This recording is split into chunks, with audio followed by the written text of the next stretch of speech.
राम राम जी, राधे राधे। तो आज मैं थान बताऊं कि जबकि भी माता बहना की विश्वास दुनिया छोड़ के चलिया गया है वहाँ वास्ते नवमी को श्राद्ध गालना बहुत ही जरूरी है। नवमी श्राद्ध की बहुत ही बड़ी महिमा है कि अगर आप नवमी तिथि पर वांगो पीछे श्राद्ध गाला तो वहीं पर अपन या अपने बुजुर्गों को आशीर्वाद बने रहे भी। और एक बात मैं थान और भी बता दूं कि कई जिया कहवा कि अगर स्त्री गई है तो मांगे पीछे अगर श्राद्ध गलांगा तो स्त्री नहीं जी मांग भी पंडतानी नहीं आप भोजन करावांगा ना, ऐसी कोई जरूरी को नहीं, आप ब्राह्मण ने भी भोजन करा सका।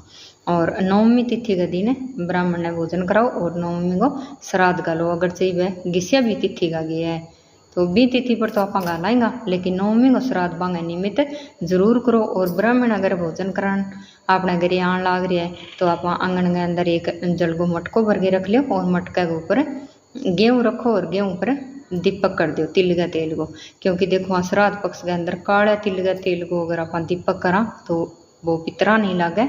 और ब्राह्मण है भोजन करान लाग रहे हैं तो थाली में भी थोड़ा सा तिल रख दो काला, क्योंकि आप इतना 16 दिन अगर तर्पण भी करान लाग रहे हैं तो भी काला तिल ही करा गुस्सा और तिल जल के अंदर डाल के पहला तर्पण कराओ और फिर ही श्राद्ध के लिए भोजन रखो। और अगर जिया घरे भी कोई भी व्यवस्था ना बन लाग रही है जब लेडीज श्राद्ध के खातर भी लुगाई भोजन रख सके, नहीं तो पुरुषा नहीं ज़्यादा महत्व है भी। अगर जिया कि दादो गेड़ो है तो वो पोतो श्राद्ध गालेगो तो भी श्राद्ध की बहुत बड़ी महिमा है। जय श्री राम, राधे राधे।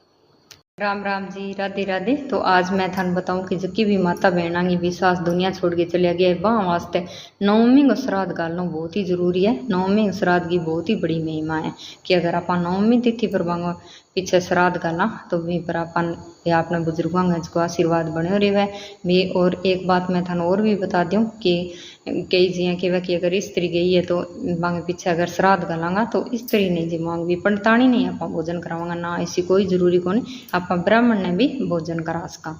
और नवमी तिथि के दिन ब्राह्मण ने भोजन कराओ और नवमी को श्राद्ध गालो। अगर चाहिए घिसिया भी तिथि का गया है तो बी तिथि पर तो आप गालाएंगा, लेकिन नवमी को श्राद्ध बांगे निमित्त जरूर करो। और ब्राह्मण अगर भोजन करान अपने घरे आन लाग रहा है तो आप आंगन के अंदर एक जल को मटको भर के रख लियो और मटके के ऊपर गेहूँ रखो और गेहूँ पर दीपक कर दो तिल का तेल को, क्योंकि देखो श्राद्ध पक्ष के अंदर काला तिल का तेल को अगर आप दीपक करा तो वो पितरा नहीं लागे।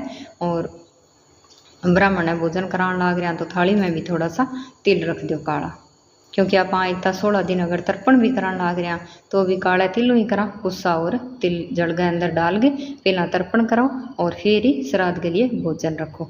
और अगर जिया घरे भी कोई भी व्यवस्था ना बन लाग रही है जब लेडीज श्राद्ध के खातर भी लुगाई भोजन